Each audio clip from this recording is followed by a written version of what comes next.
ここだ。はっ。無能。 Number one reason to get Xiao? Yeah. So the newest 5-star, the Adeptus, the Yaksha, Xiao Ling. Xiao has just been released, and boy does he deal a lot of damage.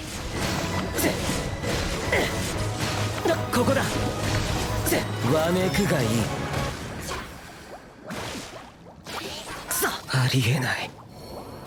But even though he has insane DPS, he relies solely on having burst uptime, and there's really only one way to build him. Of course, you can choose to build him however you want to, but with the way his plunge attack scaling works with his burst, you're losing out on a lot of damage by building him any other way. But before we get into the build, I just want to let you know that all our build videos and all our guide videos are on our YouTube channel, youtube.com/LanceU. They're not on Facebook anymore since, as you know, my first page was hacked. I might re-upload some of them here if they're still relevant. But anyways, Xiao is a monster when he has his burst up, so you want to give him energy recharge by either getting it from his weapon, artifact substats, or composing your team with energy particle givers, ideally Sucrose or Venti, as they will give animal particles, which generate more energy since Xiao is also animal. And Xiao cannot be support DPS, he provides no utility, he provides no damage off the field. He has to be on the field doing his damage, and when he uses his burst, you cannot switch him out because it will end his burst. Shoutouts to Romero for lending us his account for us to be able to make this type of content. So,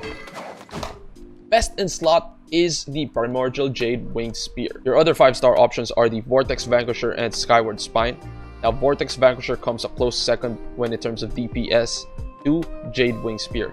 Skyward Spine is also good because it has energy recharge. So really, you can't go wrong with any of the 5-star weapons. If you don't have any of the 5-star weapons, your options are going to be the Blackcliff Pole or the Deathmatch. Both are going to be good for Xiao's DPS, but I will advise caution against the Blackcliff Pole as it is situational, and if you're gonna get the Blackcliff Pole, I recommend you get all 5 refinements because the passive is already situational, so when you get it, you better make sure you have it at its maximum potential. I only recommend the Blackcliff Pole if you are a big spender and you still don't have any of the 5 stars. Now, if you don't want to get the Blackcliff Pole and you don't want to buy the BP to get the Deathmatch, your free-to-play option is the Prototype Star Glitter. It's still going to be good on Xiao because it has high energy recharge, and Xiao needs that energy recharge to keep that burst uptime.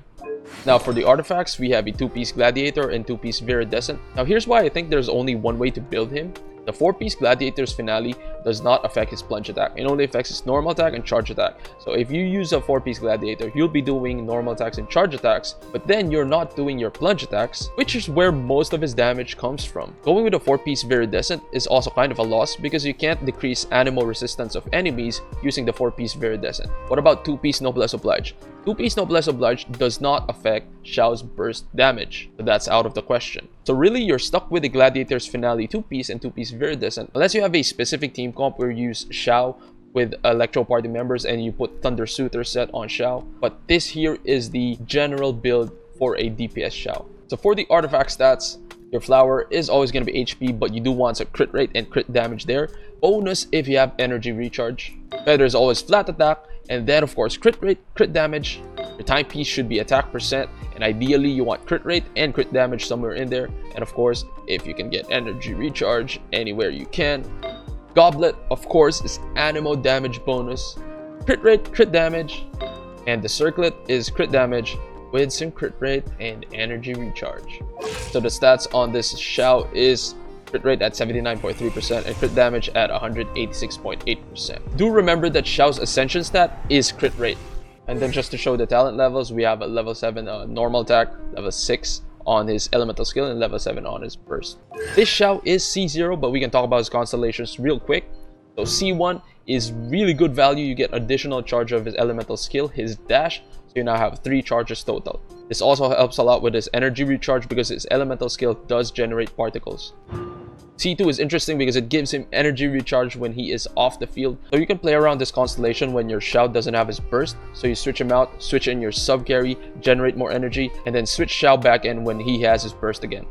C4 gives him more tankiness below 50% HP. And C6 is insane. If you have burst and you do a plunge attack, and if you hit 2 or more enemies, you gain 1 charge of his elemental skill. And for the next 1 second, he may use the skill while ignoring its cooldown.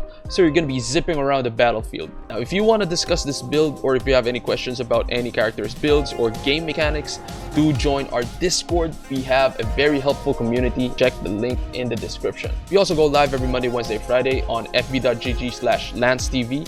So check it out, and I'll see you around.